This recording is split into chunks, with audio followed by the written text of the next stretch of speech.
Hi, everyone. I'm just going to wait a couple more minutes before I get started because some people are still arriving.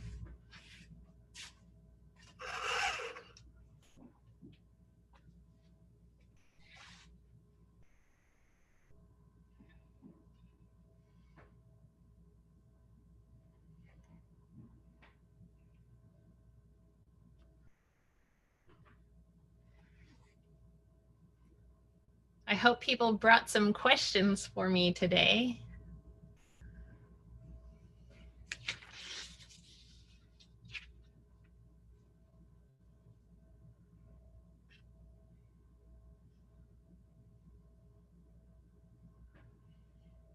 Right, so everyone's going to be muted on entry, and you all are just staying muted just to make sure that people can continue to hear me, and we don't get any other background noises coming in. So in order for people to ask me questions, you're going to have to go into the chat window. So if you are not familiar with Zoom, if you hover on the bottom of your video window, there'll be a little chat icon, and if you click on that, then you can actually type a message in there, and you can send it just to me or you can send it to everyone, but it's kind of nice for everyone to be able to read the question that you send anyways. So you can start putting questions in there. Also, I would love to hear where people are from, so if you want to throw that in the chat and just say, hey, I'm joining from wherever in the world you're joining me from. And yeah, then I can kind of get to know you a little bit. Great. Yay, I used to live in Northern Liberties, Philadelphia. Yeah, I actually used to have a store there called Reload Bags. So I was just going to talk about that actually. So hi, welcome everyone. Welcome to our second official Lunchtime Live. It might even be the third one. We did a couple Lunchtime Lives and then we're like, oh my gosh, this is so fun. Let's make it official. So now I don't know what number we're on, but my name's Ellie. I'm the founder of Klum House, and we sell bag patterns and kits, and I also teach bag making. I started Klum House about 5 years ago now when I moved to Portland, Oregon from Berkeley, California. So prior to running Klum House, which is primarily an education-based bag sewing brand, I used to run a custom messenger bag company that I co-founded with my friend Roland Burns. It's called Reload Bags. So the R in Reload is for Roland's initial and the E is for my initial.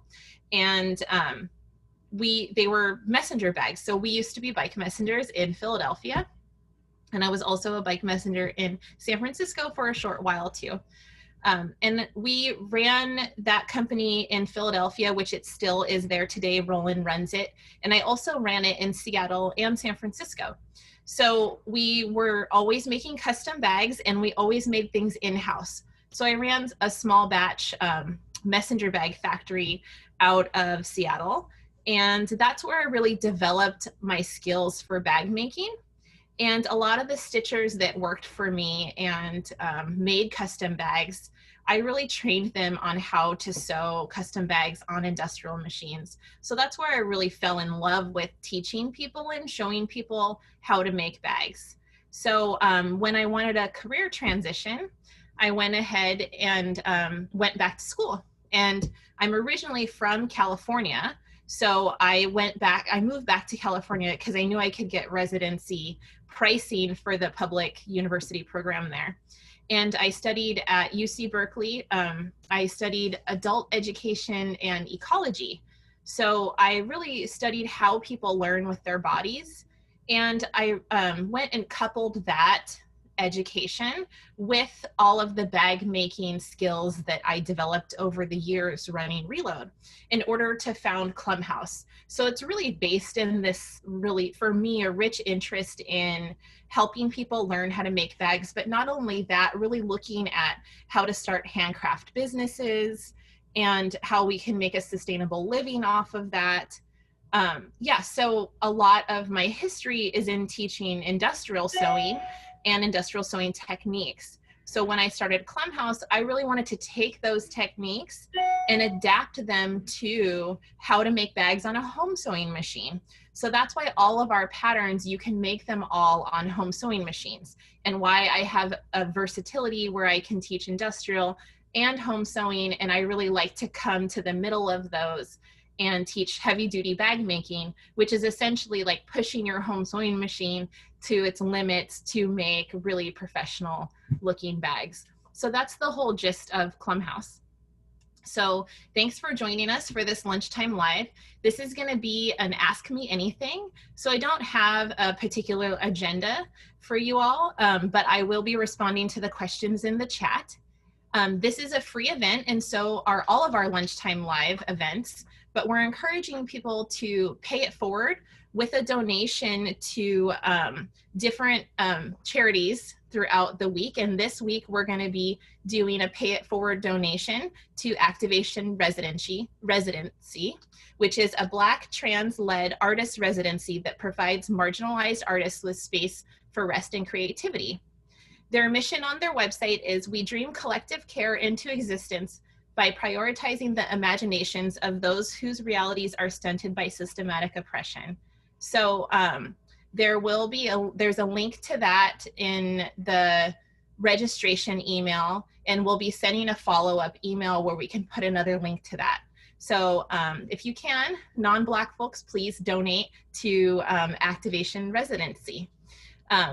So I'm going to be talking about a lot of things in this, and I'll try to remember what all of those things are to send links in our follow-up email. But I don't have my assistant on this live this time, so this is just me managing the chat and also interacting with you all through video. So I just want to make sure that everyone can hear me. So if someone could put in chat there that I'm coming through loud and clear, okay, great. All right, so I'm going to get started with some of the questions that came in on chat here. And if you want to drop into chat also where you're joining from, that'd be great. Okay, so my first question here is, between the Sailrite and the Juki 1541, which industrial do you recommend for taking your bag making to the next level? Okay, so when you're choosing an industrial walking foot sewing machine, which is what that question is about, two different types of industrial walking foot machines, you're really going to want to look at, of course, how strong the motor is, but also how much money you want to invest in the machine.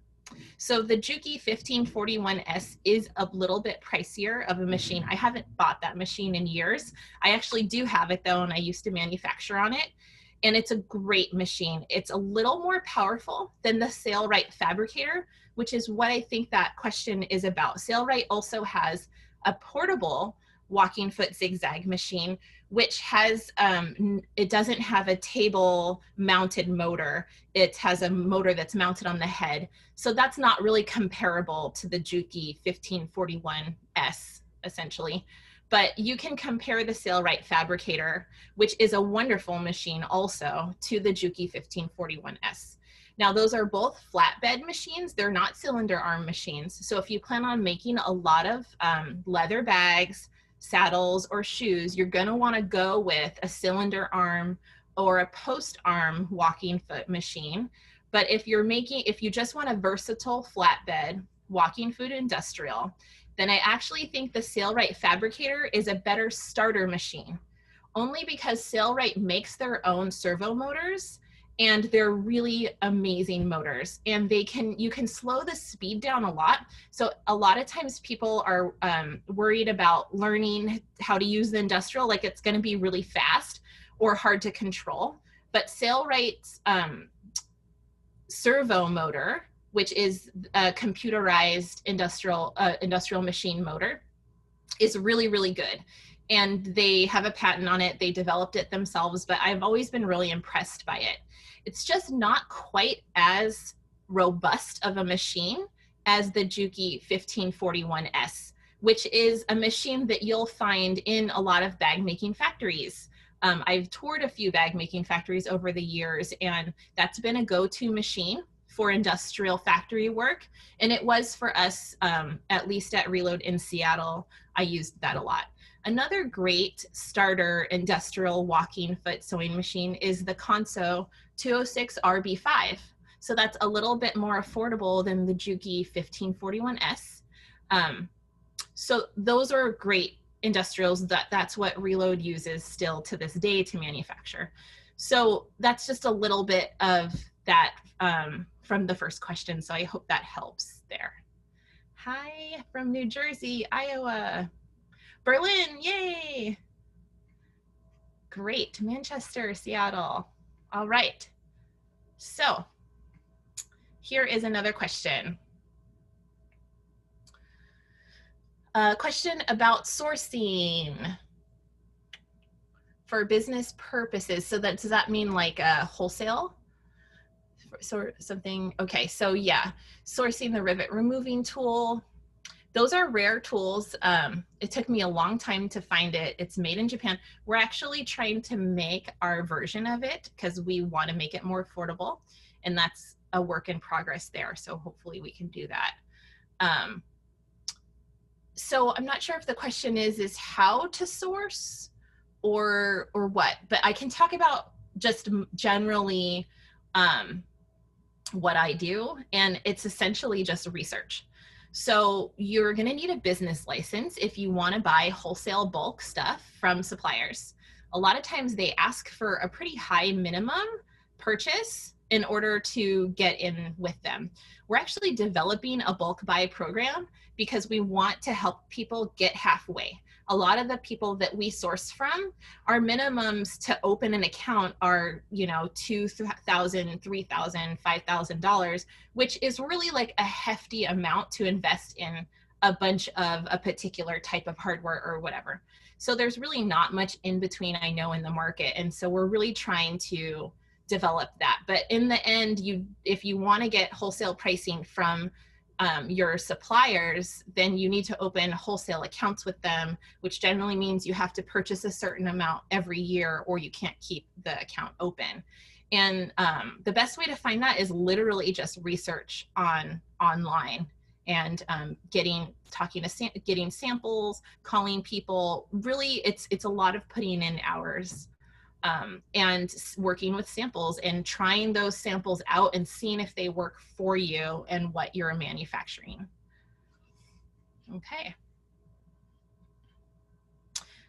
Steph, it looks like you were gonna ask me, okay, here we go. If I buy a full kit, does it come with a pattern so I can make it again? But growing the skills with cutting. So not our full kits right now don't come with a pattern because they are already cut out. So the kit itself is what you're buying. So you're buying a kit and an instruction book to put the bag together. But if you want to make the bag multiple times, then you would have to buy a pattern so that you can make it multiple times. So when you buy the kit, it includes the instructions to make the bag, the kit that you bought. Okay, and the Slabtown backpack kit comes also with the online class.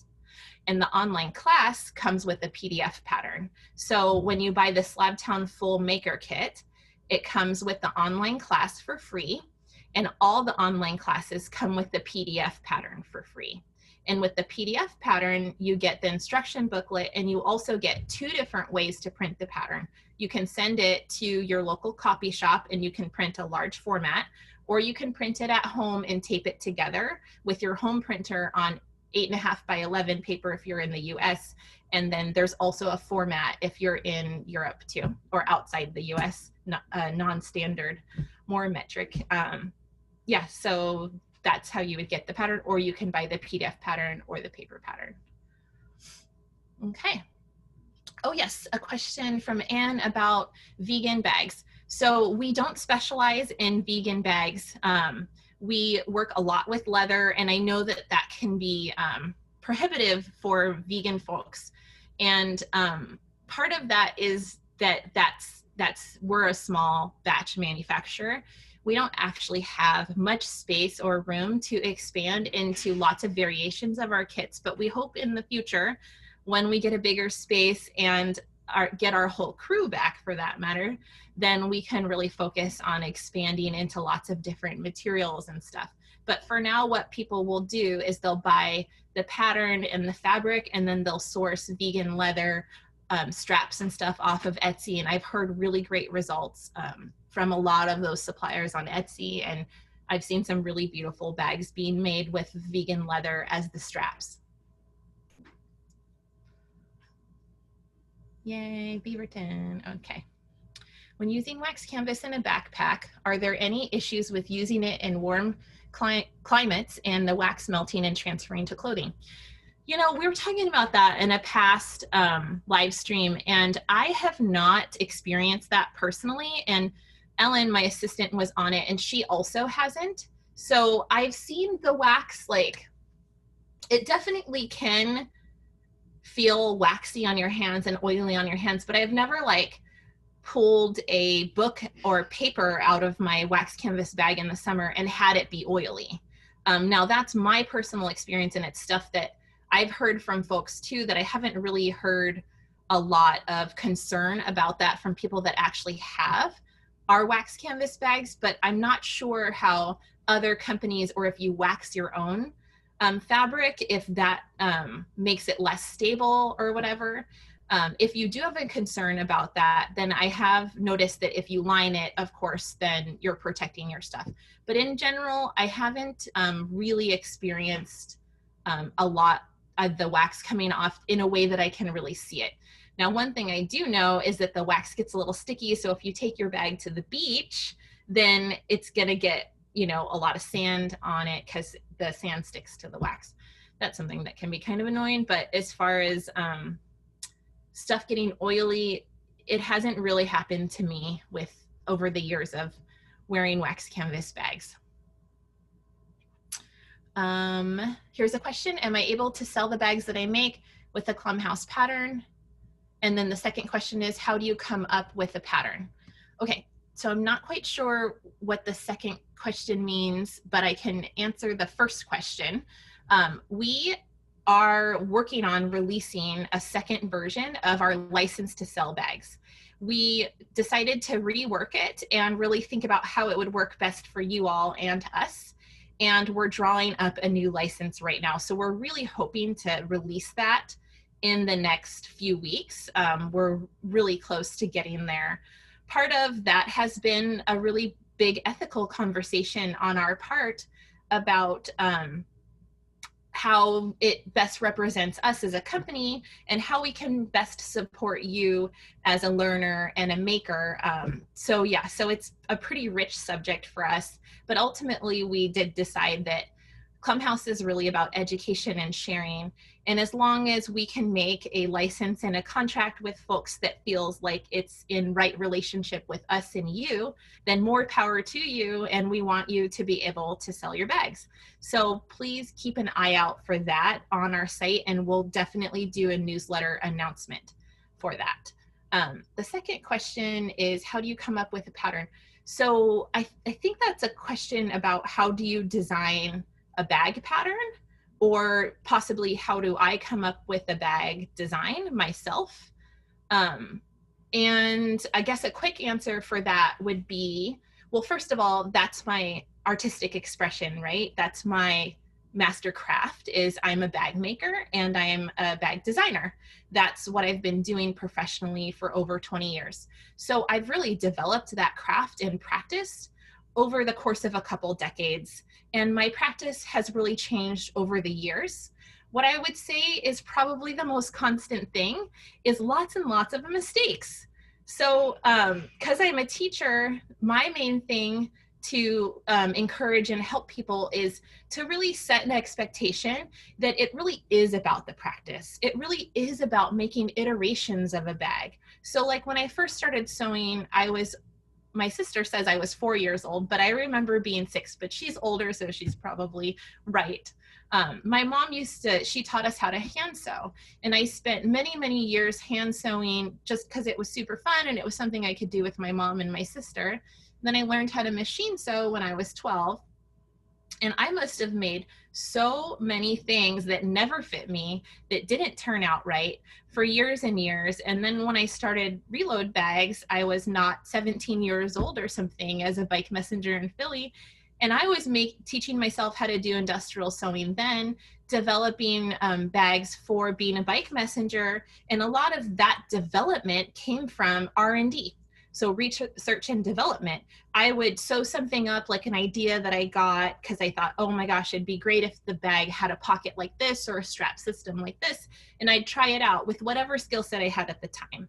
Then I would go to work, deliver packages, find out what worked and didn't, and then go and make another sample. So that's the process for me, is like coming up with an idea, making a sample, not expecting it to be perfect or even remotely a vision of what I originally came up with.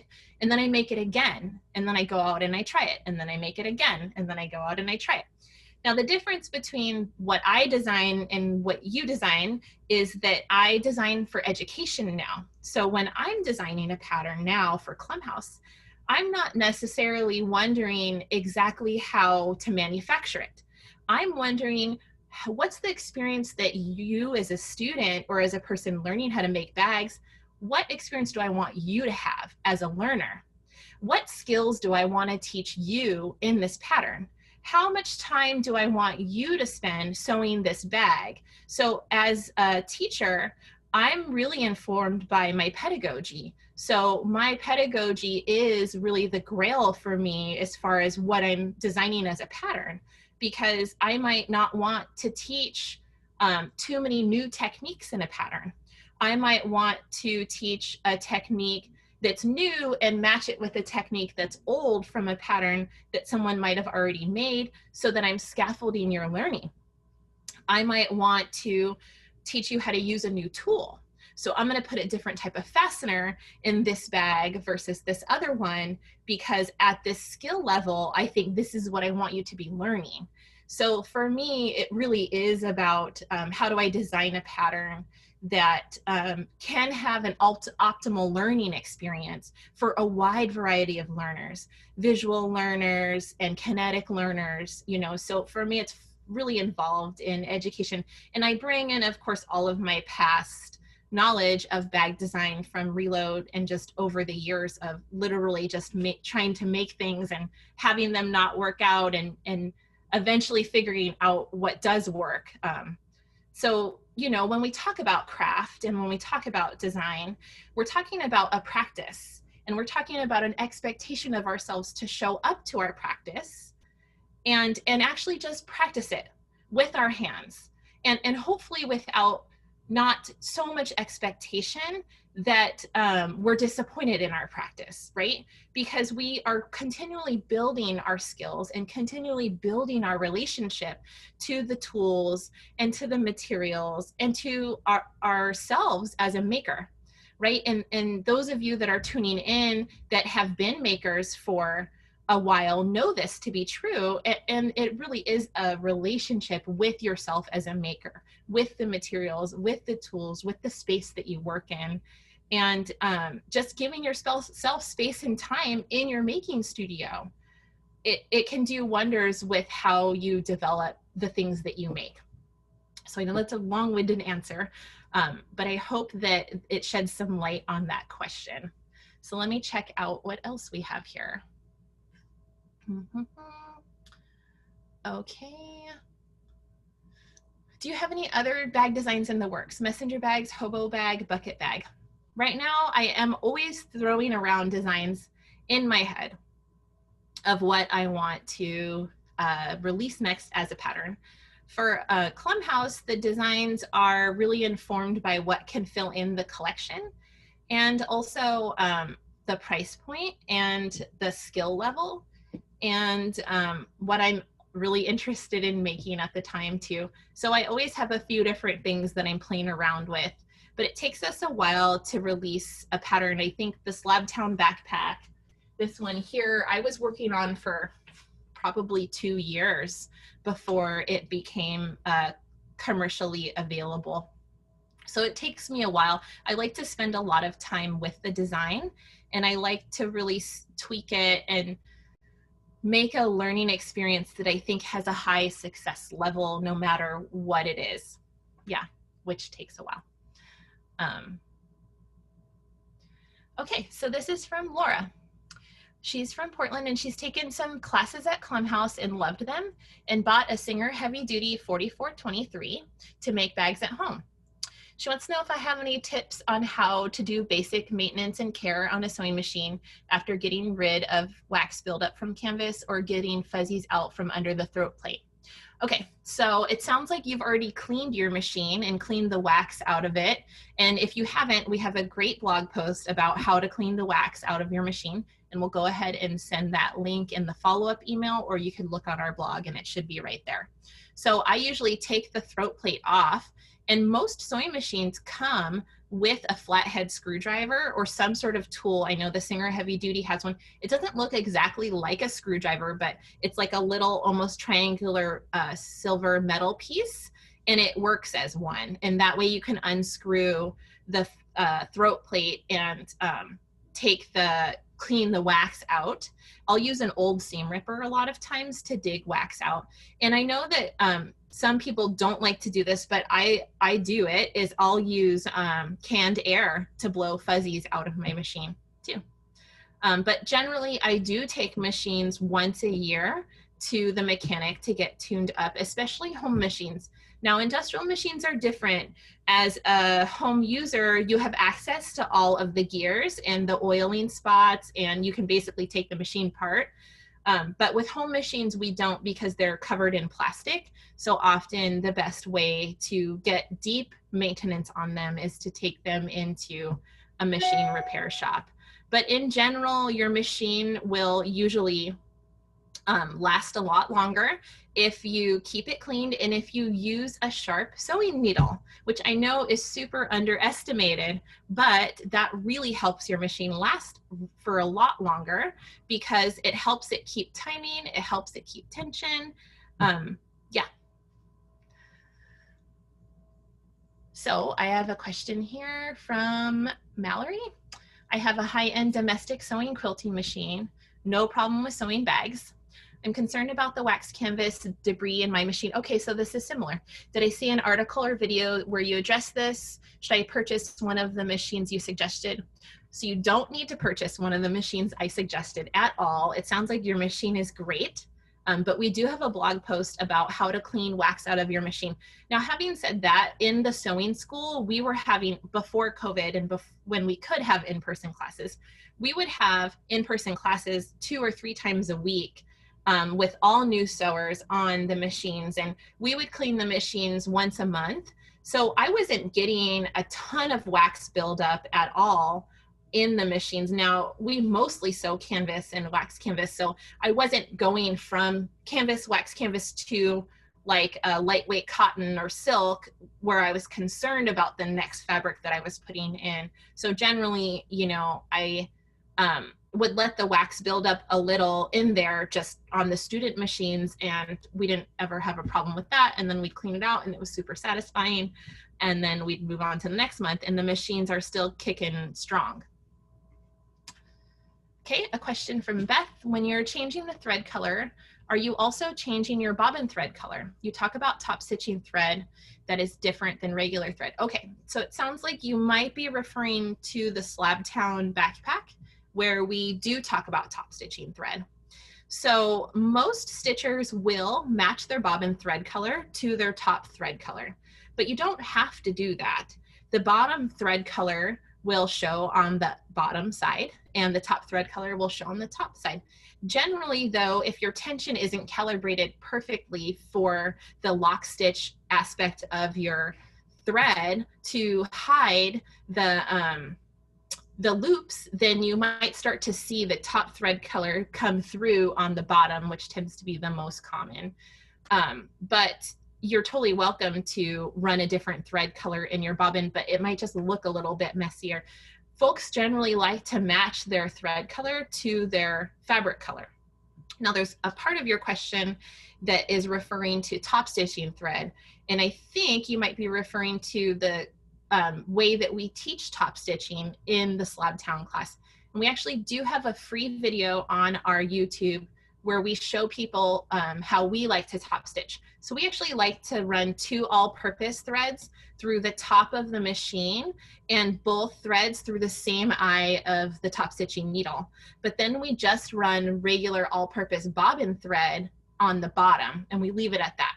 And that's because most home sewing machines are a little bit more finicky about top stitching thread.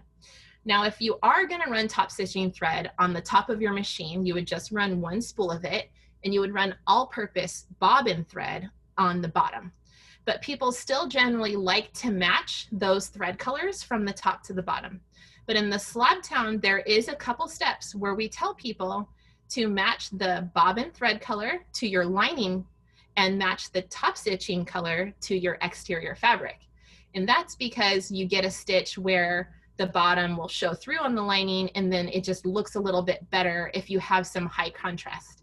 So I hope that with the colors, I hope that helps. Susan's asking, where is the best and most reasonable place to buy supplies? With the time it takes to make a bag, it's important to find affordable resources. So we actually sell a lot of bag making supplies on our website, clumbhouse.com. But if you've already looked on our website and haven't found what you needed, also drop in chat if there's something that you wish we sold in our supplies that's for bag making that you couldn't find there, because I try to have a wide variety of sewing supplies in our online supply shop, and generally stuff is always in stock. But if you can't find that, then another place that is really good for bag making supplies is Tandy Leather or your local leather craft shop. Yay, from Washington. Okay, can you do a workshop on how to build your own sewing work table? Oh yeah, that sounds like a really good workshop. Yes, I want to do a whole blog post or series on like best practices that I found for building out your sewing studio. It's funny because over the years I've built out education studios. So for me, it's like I need 20 pairs of scissors and 20 rulers or whatever. So I am actually about to set up a new bag design studio in the loft of our workshop. So I should take pictures while I do that, and that can be a blog post. So that's a good idea. All right, so here's a question about pricing bags that you make. What's the best way to price bags that you make that involve expensive materials such as wax canvas? Sometimes materials cost not $40 with quality zippers and leather. And I know sometimes people say 3 times materials plus pay yourself hourly, but it can be intimidating to price a bag at $150 plus. I know. So quick insider tip is I am designing a bag design and sew online course that I'm going to release in the fall, where I am going to talk about pricing. I used to teach a pricing workshop, how to price your handcrafted goods, when we used to be able to have in-person workshops. It's taking us a moment to transfer our workshops over to online, but that's one that I would love to share more information with people on that.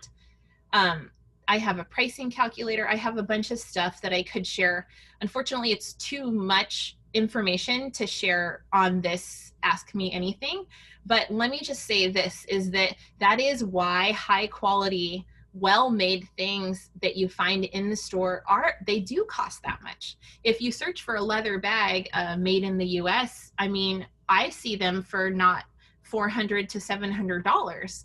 So I do think that there is a certain amount of knowing, hey, this is how much this costs. And of course, as you make things and you make them in higher quantities, then you can buy your materials at a lower cost. But generally, you need to start out with a pricing structure that is sustainable, because you should plan for your business to be successful, and you don't want to find down the line that you're sewing and working so hard and buying all these materials and you're not making enough money to sustain yourself or to grow your business. So your pricing structure is just the base thing that can help you build a sustainable business.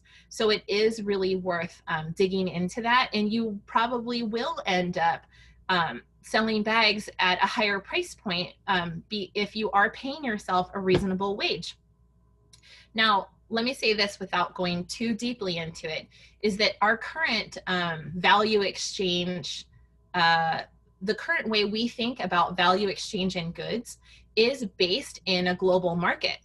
And that global market is based in low wages and also not really much environmental regulation. Most of the things, as you know, are made outside of the US. So when we start to make in the US and we start to make with materials that we've actually researched and we care about the sustainability of them, then we start to actually work in a different valuation system than the one that our economy is based on.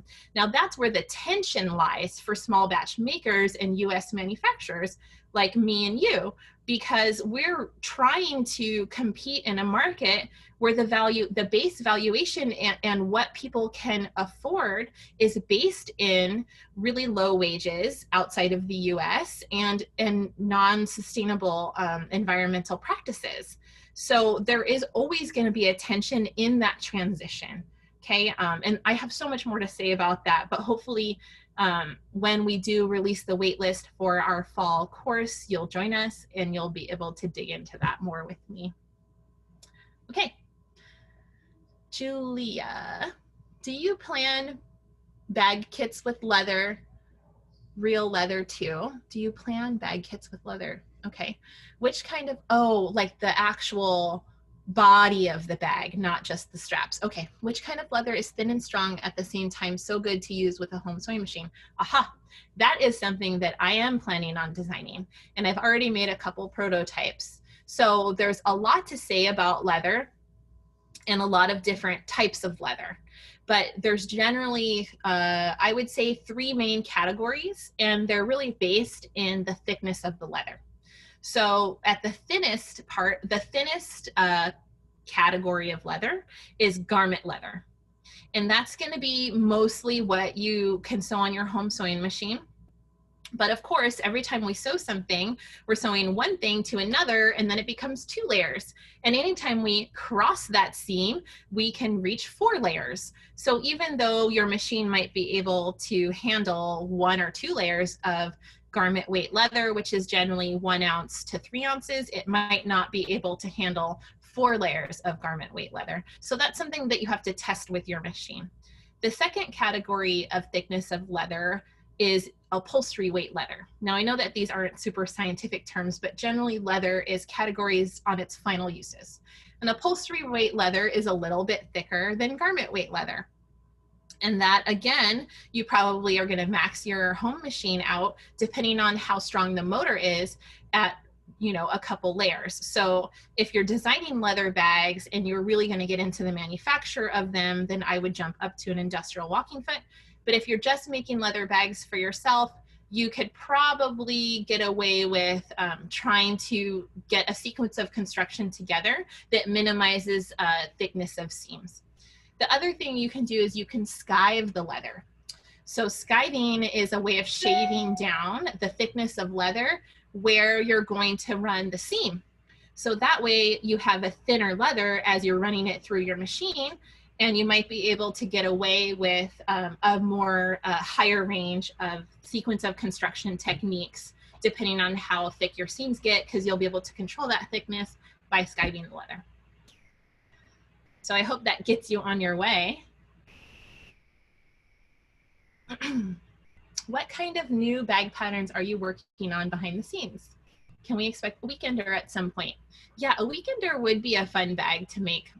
Like I said earlier, I do tend to design pretty slowly because I'm also designing and running a company during a pandemic, which is a lot of time and effort. So I do, for me, I think about my designs for a long time before I actually push them to market. There's a lot of factors for me and how stuff goes out, including, again, what I want to teach people and the price point, how it balances the collection, and does it really go hand in hand with other aspects of the company. But eventually, yes, I want to do a weekender, and there's a lot of different bag designs that I'm always working on. And I hope that I can push another one out this year, but we'll see what happens. Okay, thank you so much for the videos. Oh, you're welcome. Any chance for one for the Maywood? Ooh, I love that question because I have information for you on that. Only made the Oberlin, hoping for the support of a video for the Maywood. Okay, so we were gonna film the Maywood online class literally the week that Portland went into the pandemic lockdown.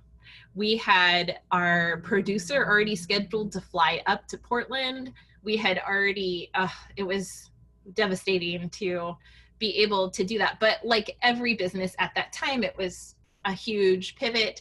And honestly, there was way more important things for us to pay attention to also. So what we're gonna do is we're gonna film a Maywood live stream class at in the very beginning of September.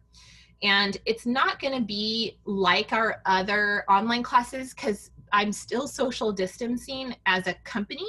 I'm not really seeing a ton of improvement in COVID cases, and I'm concerned about the safety of the film crew. So I'm actually gonna film a Maywood class, like a live stream, as if I'm teaching it that weekend, and you all can tune in.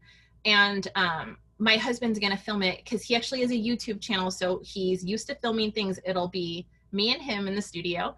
And then we're gonna make that recording available. So this will be a super affordable way to get a Maywood online class. And it's our version of getting it done, but until we feel comfortable fully producing it as an online class like the rest of ours. So stay tuned for that. That announcement should be coming out really soon. And I hope you're on our newsletter list because that's where most of that stuff comes through.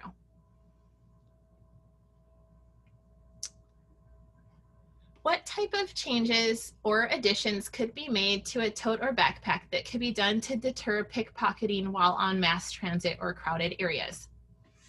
That's a good question. I remember I did get pickpocketed once in San Francisco in high school on a crowded bus, and it was from the outside pocket of my JanSport bag. So generally I would try to make do pockets that are on the inside of the bag. And you might even be able to just do, like you could probably do a flat pocket against the back of the bag that goes against your back too. But you just wanna, another thing you could do actually is let's look at, so this is the Slabtown backpack. I know that this zipper is, you could obviously easily see that, but there's actually a zipper right here, which I know it's like kind of hidden. So that's something that you could do is you could design a bag where the zipper has a flap over it like this. So at first glance, you actually can't see that this is a zipper and this is an entrance point. So you could do something like that where you could just disguise and cover the zipper or whatever closure you have with fabric or with something so it's not automatically obvious that it is an opening. So that would be good too. But I remember being on mass transit with backpacks and I would wear my backpack. I would flip it around and wear it in the front of me. Okay. Okay, Laura, do I have a machine repair shop I like? You know, I've heard, and I don't know if it's still true, but last time I heard, at least in Portland, Modern Domestic has a female sewing machine mechanic. So that gets a plug from me because that's great. Susan says, do I have any tips on getting going on your kits? What happens if you make a mistake on leather or wax canvas? Okay, yes, I know it is super, it can be nerve-wracking, right? To spend a chunk of money on a kit and be like nervous to start it or not quite sure if you can make it. I know that that's an issue. I would say that the thing that I've noticed that most people gain a sense of confidence and calm from to make a kit is to have an online class with the kit. Now I know that's possible with all of our kits except for Maywood, which I'm gonna solve for you in a month or less, because I'll have that live stream. Now, if you don't have the class, I really suggest getting it. I've noticed over the years of teaching people that the best way for most people to learn is by watching someone do it first. So that's how I teach when I used to be able to teach in-person classes, is I would make a bag with everyone and I would show them what I'm doing. So that's what I do in the online classes, is I make the bag with you and I say, okay, now this is what we're doing. And then there's 2 camera angles so you can see the details. And then because I've taught so many people over the years, I'll say, okay, hey, wait, this is where I see most people mess up. Make sure you do this or don't forget this. So I'm there with you doing that. So I would say that's where most people I know gain the most confidence to make the kit. Now, I know if you haven't made one of our kits before, they can look intimidating because they look really professional, but the sewing itself is pretty basic. It's pretty straightforward. I tried, like I said, I designed for education, so I'm not trying to design a complicated project. I really want to design something that has a really high success rate. So the stitching themselves are all straight lines and it's pretty straightforward.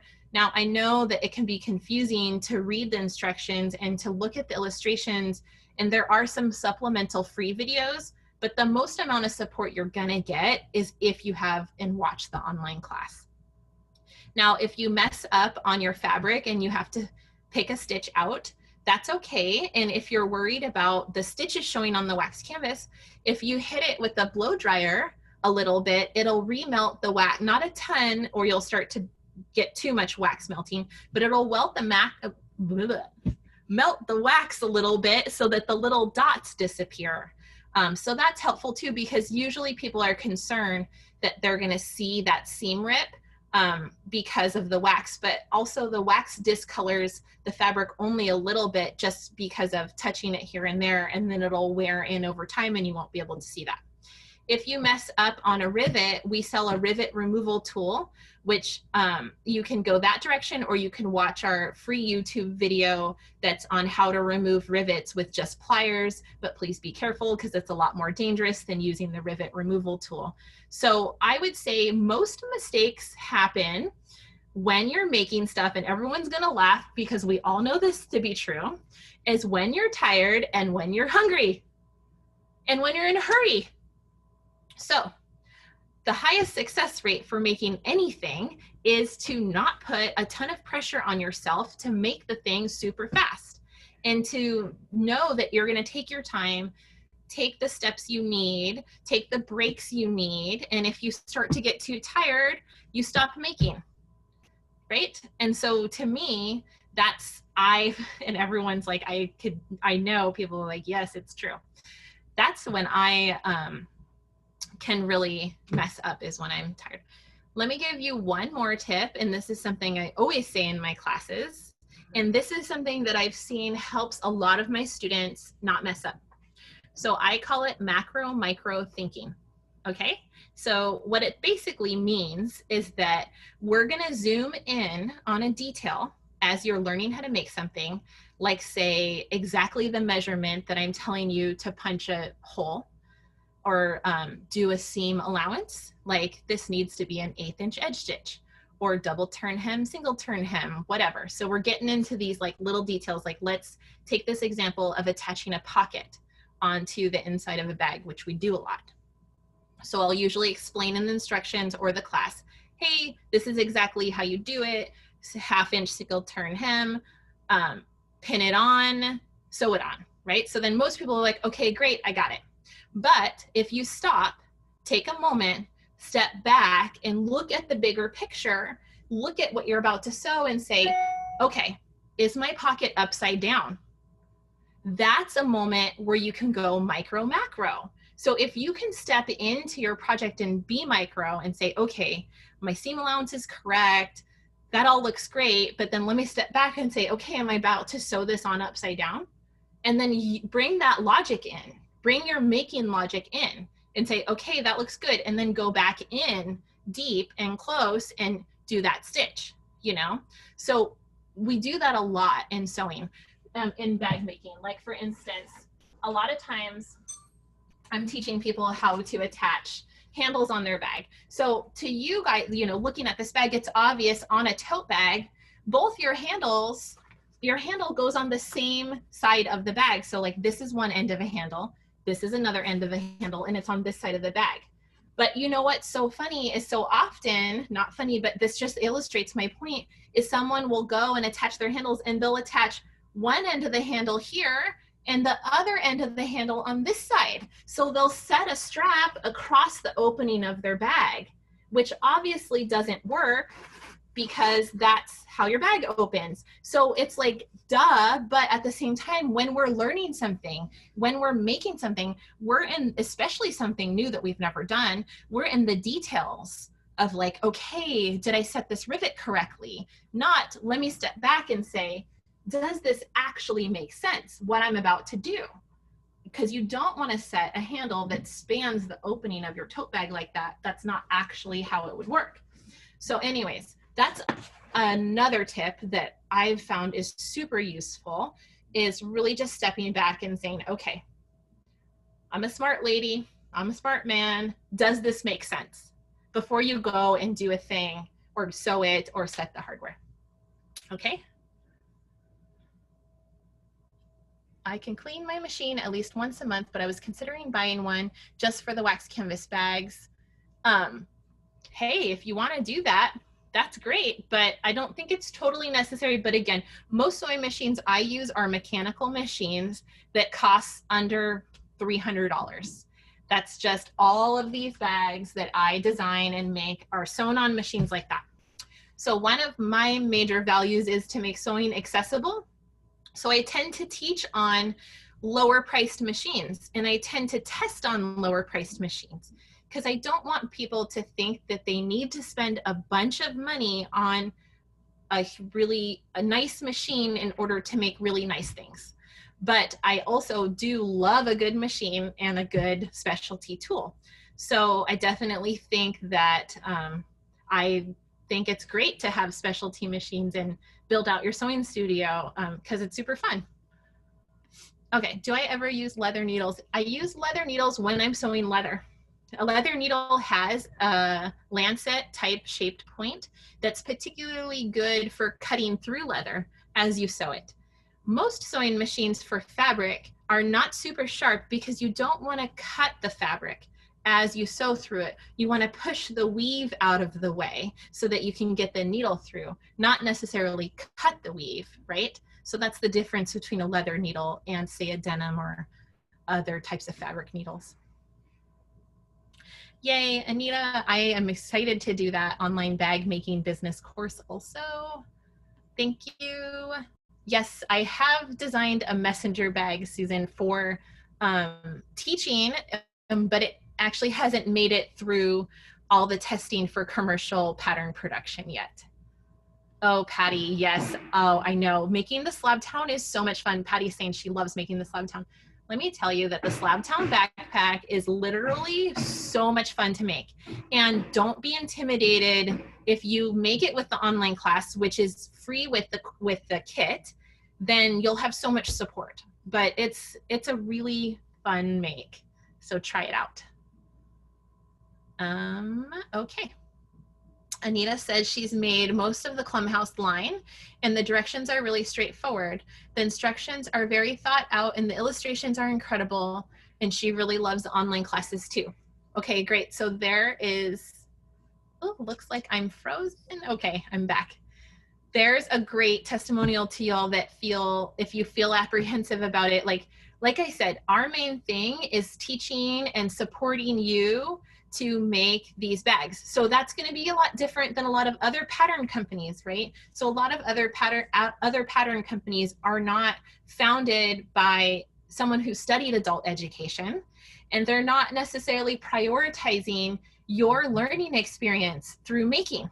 And that's actually what we do. So of course we want you to make cute things too, but that's our main concern. So my graphic designer is also a teacher, and the person that does my copywriting is also a teacher. So all of us together as teachers, the whole time we're making patterns and kits for you, we're thinking, what does the maker need to feel comfortable doing this? What does the maker need to be successful making this, right? Okay.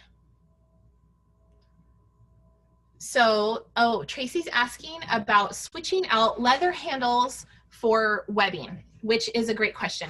So there's two different classifications of webbing. There's synthetic and natural. So synthetic webbing is nylon or polypro, something like that.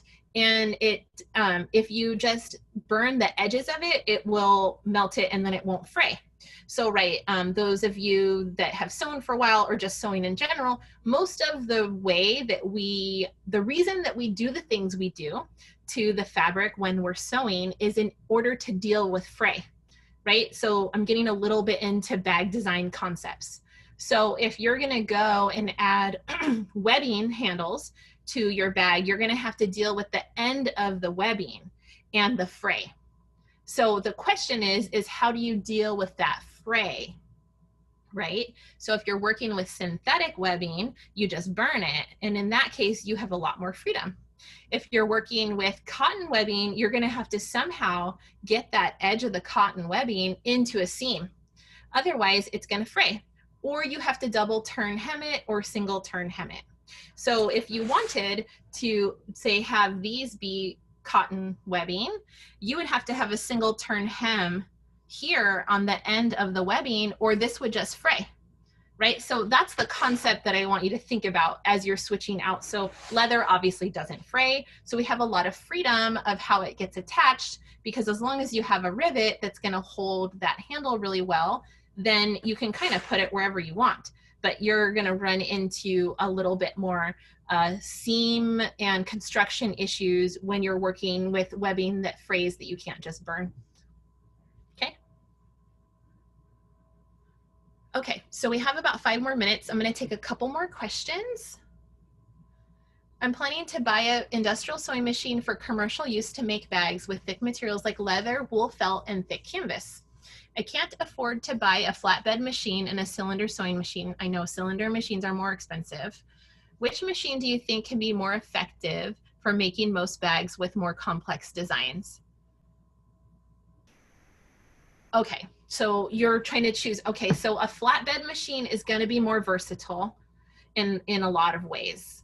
But if you end up going a lot more in the direction of leather bags, then you're probably going to want a cylinder, because leather's just thicker, harder to sew through. You're going to need, and it also doesn't have as much movement, right? So it builds its structure a lot quicker with our seams. Whereas with fabric, we get to make it 3-dimensional the last minute, essentially. So with leather, we don't get as much wiggle room. It becomes a 3-dimensional object way quicker, and it's way less versatile as far as how much movement it has. But I would say over the years of running small batch factories, we always worked on flatbed machines. But of course, as a designer, you have to take your access to equipment into consideration as you develop your sequence of construction, and just design something that you could make on the equipment that you have, which there's so many different ways to sew a zipper, so many different ways to sew a pocket or attach handles or whatever. So I'm confident that you could find a way that works on whatever machine you buy. But I would say don't go for a hybrid home industrial, because you're going to max out the motor super quick. So whatever you do, get a full industrial, because that'll give you the most longevity for as you develop your designs and your manufacturing processes. Tracy is concerned if her home sewing machine will be able to handle these materials. Yes, that is a concern for a lot of people, but I don't want to purchase a new machine before trying a bag. Okay, so I would say that, like I said, we sew on heavy duty singers, which are anywhere between $150, $200. So not super fancy machines, but they are heavy duty machines. Now, a couple folks that have worked at Klum House will sew on other types of machines, like the Project Runway Brother or other Janome machines, and they've been able to make our bags. Now, the Slabtown backpack has a little bit thicker seams than the rest of the bags, but something like the Fremont Tote, the seams aren't that thick. So I bet you could sew this on pretty much almost every home sewing machine, because the way that I design it is so that the seams don't get too thick. So the sequence of construction is very particularly thought out, because I know that you're going to be sewing it on a wide variety of home sewing machines. And I often test the patterns on non-heavy duty machines too. Like someone the other day told me they made the slab town on the Project Runway Brother machine and totally made the whole thing, and it was fine. And that's not a heavy duty machine. So I would say that probably your machine can handle at least all of the bags. I don't know about slab town, but you could always take a little bit of fabric and really just test how many layers your machine can go through before it starts to not want to make a stitch, right? Because I get this question a lot, is can my machine handle this? Well, the only way to know is if you try to sew that thickness, right? Because the question, can my machine do something, is a question that actually means, can my machine make an optimal stitch on this particular type of fabric or thing that you're sewing? And the sewing machine, of course, is designed to make an optimal stitch. And the way that it does that is if it can be set up for success with optimal tension and timing. You're going to compromise your tension and timing on your machine as the fabric gets thicker, because the feed dog doesn't have the power to pull the fabric through to keep the timing so that you skip stitches or you shed your thread. So you want to see, well, at what point is my machine going to stop keeping optimal tension and timing? Well, I've probably pushed it to its limit. But I've also noticed that you can get your machine beyond its limit, sometimes for the 1 inch or so that you need to, where you're running through a thickness because of a perpendicular seam allowance stitch, if you use the hand wheel and just walk it through slowly, because you're really just trying to get that lock stitch to happen. And often when we're sewing something thick, we're only getting to the really thick part when we're crossing seams, like on a box corner or some other type of corner, but it's not like the whole project does that, right? And again, if you're new to sewing, some of this might be a little over your head. Those of you that have a sewing practice know exactly what I'm talking about, because you've probably tried to sew a variety of things and seen your machine start to crap out when it gets to a certain point. And if you recall the beginning of this live stream, the one thing that's gotten me to where I am now is messing up a lot and trying a lot of things.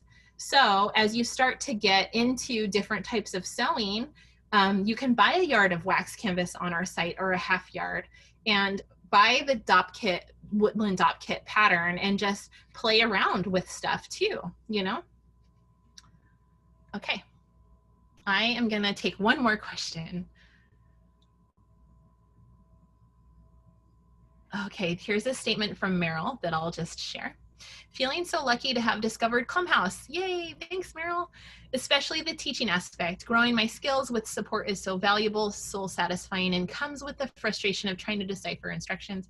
You lead us through the process gracefully. I'm so stoked to get started on the next bag and the next. And thanks for having these sessions. Well, thanks for joining us and for sharing your experience with folks too. Okay, so someone is asking, bag design and pattern making software. I'm actually analog. So my bag design is just done in a sketchbook. Yeah. But a lot of people will use Illustrator. Okay.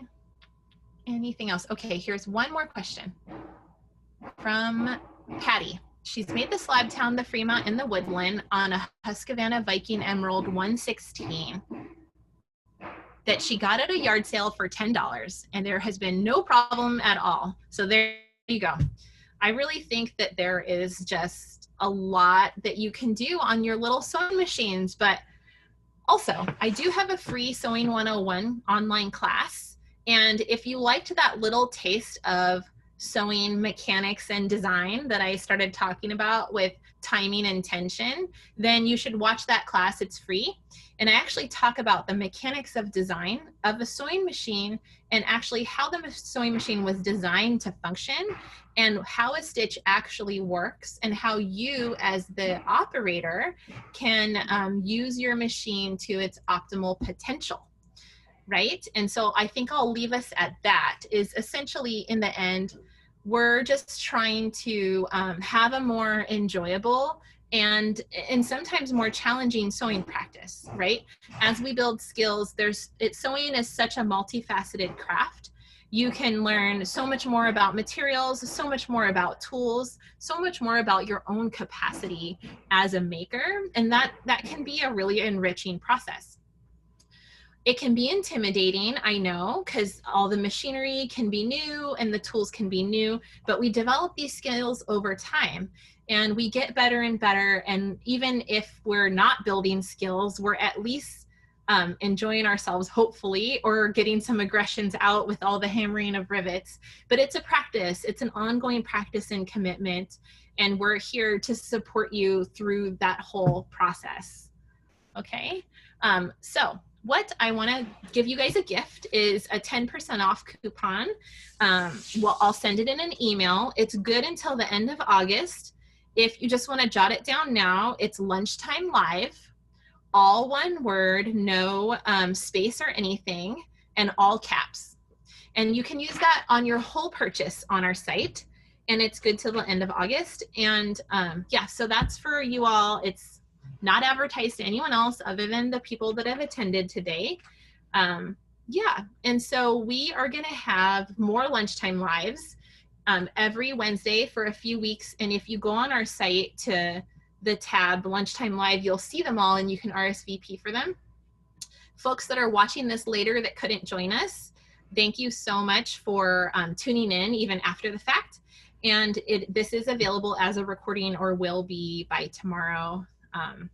Thanks for joining. And of course, if you have any other questions for me, go ahead and email info@clumbhouse.com. And I hope you have a wonderful summer day.